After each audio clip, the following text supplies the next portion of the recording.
Alright, welcome to Let's Review Splatoon Content ID Edition. You know, Nintendo, I need to speak to you. I need to talk to you right now. Well, what's that, Sparrow? What's that, viewer? There's no Splatoon footage on screen. What, you mean you can't see it? You can't see it because of this big fucking Content ID thing? Well, of course you can't. Because I did put up a review. I put up the review yesterday. Because I did go to the Splatoon test fire, you know, the demo that was online. And, you know, the demo does sum up the game, and I'll give my thoughts on the game, but we need to get this out of the way first. I have found a way around this, by the way, which we'll also come to during this... Oh! God damn it, Nintendo. Gosh. Darn it, Nintendo. So, I did go to the test fire, or I did log in and do the test fire demo, and I did finally, because it's a Wii U game, it's not a like DS game where I just can't capture DS footage. I got to use my appature. I got to record some Wii U content, but of course I can't put that. Nope. That's Nintendo. Can't put that shit on YouTube. Get content ID'd. Even though it's a review, it's a gosh darn review, and under all the different laws, you know, it's different laws in your company, but the one that Hunter very nicely give for me for this little rant is disclaimer under Section 107 of the Copyright Act of 1976. Allowance is made for fair use for purposes such as criticism, that's a review, comments, also a review, news reporting, teaching, and scholarship and research. Fair use is permitted by the copyright, blah, blah, blah, blah, blah. So, the main point is that's the American version. I don't know what the English version is.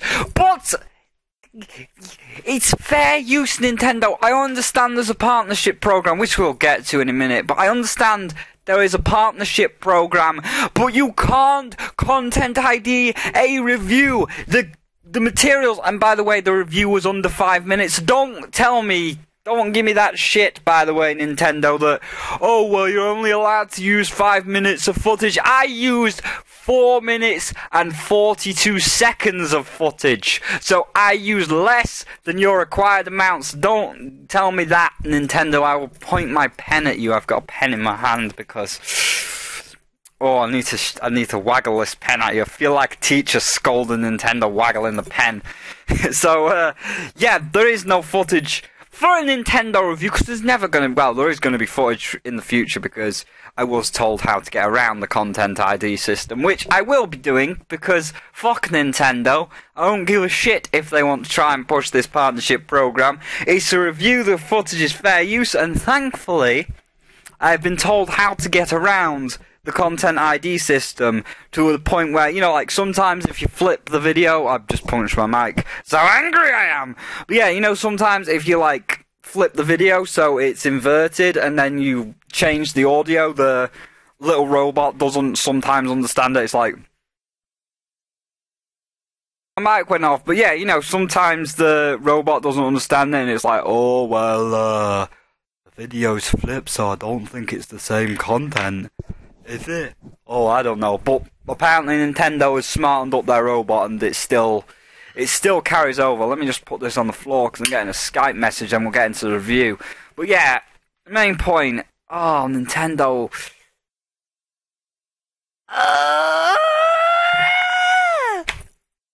So, thankfully, I've been told how to get around this. And when Yoshi's Woolly World, the game I'm really looking forward to, comes out, the content will be available to view, because I've been told how to get around it. But for now, let's just get into the Splatoon review. We'll make it quick, because I'm going to try and keep it under 5 minutes, despite my goddamn Content ID around, with their stupid partnership program. And that's why they're doing it, by the way.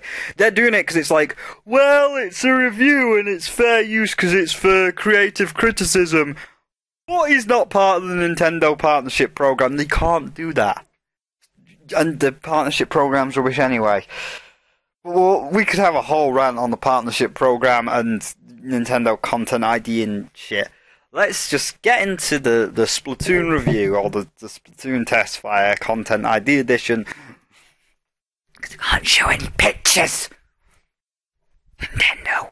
So, played the Splatoon test fire, and it's pretty good, you know. There's a couple of things which need to be addressed. Like, number one, I mean, this might be just for the demo itself, but they said to unlock the ranked battles, which I wasn't allowed in, I had to play the single player campaign for a while, is you have to get to level 10, and that seems kind of bullshit to me. Like, I understand it if it's the full game, maybe, but I wanted to just jump into the ranked battles with a friend, but I wasn't allowed. I had to play the single player campaign for a while, and level 10, I think level 5 would have, you know, it would have sufficed. However, I have heard that the Americans and other people did get in straight away. Maybe it was just my bad luck, like the servers weren't running at that point, and it did take them like half an hour to get it running.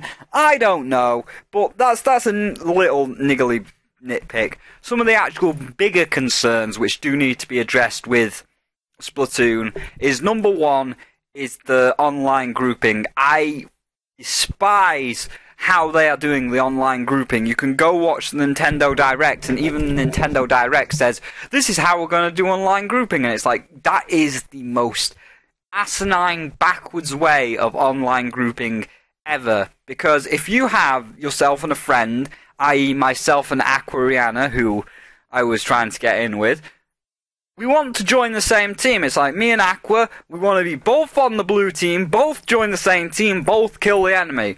So, me and Aqua join the same room, and we get into the same room, but she ends up on the opposite team, because when you both get into the same room, it's like, oh, well, you go there, you go there, you go there. It just randomly assigns it, and it's like, no, we play with our friends to play with our friends. If we wanted to verse our friends, we would verse each other like in local co-op, or make a, you know, tick a box or something to verse our friends. But when we go on, like, it's like Team Fortress 2, if you set up a room, or it's like any game where you set up a room. The friends you invite to that room, Nintendo, you want to play in that room with them on the same team as a cooperative effort, not have them end up on the opposite team. So you need to fix that. You need to actually make a checkbox or something so that you can join the same team rather than everybody just getting assigned randomly. Number two, the paint roller weapon thing. They didn't really give a proper name, but you know the one. It's the one that rolls along the ground. Everybody was using the roller. The roller is the most unbalanced item ever. Like, you roll them, and literally the second the roller touches your opposite guy, that guy's dead. It insta-kills everything, and the roller can't be stopped. You just wipes out everything. The roller is the most unbalanced item, and in the 4 games that me and Aqua played, I never saw a single person using anything other than the roller. Because why would you use anything other than the roller? It covers the biggest amount of area. Like, the area on the floor, your paint covers the largest amount of area with the roller. You can't be stopped with the roller, and anything you touch with the roller gets insta-killed. So why would you use anything other than the roller? So you really need to rebalance the roller. Like, the roller has got to have some sort of rebalancing issue. And lastly, the biggest one is, now, I don't know if this is true for everywhere, but the gear seemed to be a little bit strange. Because the way to improve your gear is to get these sea snail things. They never really explained it. And you're supposed to get a sea snail at the end of every match. I got a sea snail, I took it to the spiky man, and I wanted to upgrade the chest piece, and I was like, here is my t-shirt, or whatever, because it's all about fashion and style. I want to upgrade this t-shirt. Give me an upgrade on this t-shirt. Alright, well, it's 1 star, and it's got no equipment, and I'm going to upgrade it to 2 stars with no equipment. What did that do? Just give it an extra star. Well, does it have more defense? No. Does it have more Speed? No. Does it have any attribute upgrade? No. Does it have an extra slot? No. What's the point of the second star? Oh, well, you can equip a rarer attribute to the empty slot. What? So, yeah, maybe fix the conch system, but apparently Akariana got a good thing, so I don't know if it's random and I just got unlucky, but you might want to also look at that sea snail thing, because the sea snail thing, if it's going to upgrade your armor, give it an attribute upgrade. Don't just give it an extra star. As for everything else, though, it's fine. It's brilliant. Like, if they fix those 3 minorish, well, 2 are minor because it might just be my bad luck. It might have just been like, oh, here's a sea snail, upgrade my armor. I give you an extra star that does nothing. That might have just been my bad luck. I can't speak for that. But as for everything else, like the actual jumping, running, the actual physics of the game, they work fine. The actual shooting, because I did try a gun out, seems I'm the only one that's going to try a gun out because everybody else used the roller. But the shooting works fine, the scope works, the sniper works, the platforming when you have to jump from platform to platform in the octopus missions, it all works fine. The controls are very tight, they all work fine, the shooting works fine, the aiming works fine, it's nice and quick. The graphics, very colourful. There is a bit of an uncanny valley which kind of put me off a bit because it's like, oh my god! Splatoon, it looks like Jet Set Radio. This is not Jet Set Radio, Spyro. Yeah, but it looks like Jet Set Radio. Yeah, but it's not Jet Set Radio. I know, and that did put me off the graphical style slightly, but the graphics still are very colourful, very vibrant, and they do work for the world in which Nintendo have created for Splatoon. I think it's like Inkopolis. So, the colourful graphics and the visual style work well for Inkopolis.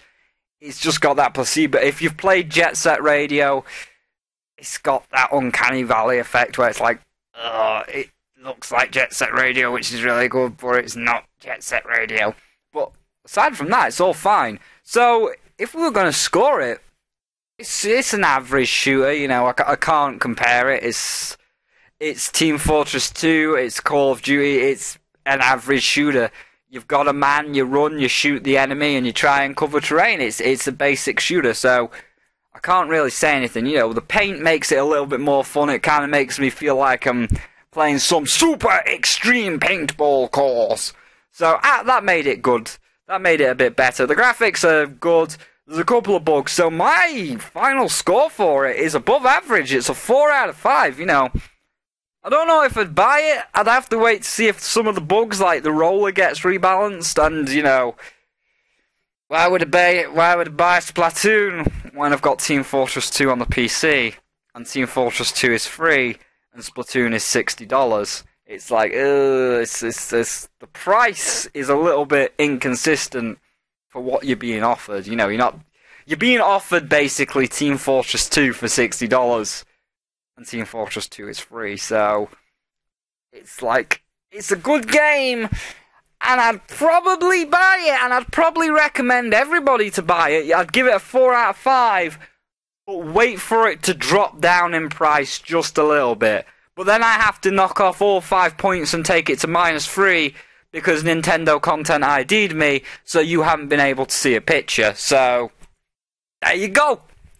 Sorry, Nintendo, you done goofed. You done goofed, Nintendo! You goofed because your Content ID a review, which is fair use. But I'm going to get one up on you when Yoshi's Woolly World comes out, because I know how to get around the Content ID system now. Someone showed me how to get around Nintendo's ID system, so... Anyway, I'm rambling. I'm starting to ramble, but... Yeah, it's 4 out of 5 game. It's a great game. I'd recommend getting the game, but wait for a price drop. And in the next Wii U review where I record footage, I'll know how to get around Nintendo's Content ID system. So, thank you all for watching, and I'll see all of you in the next one.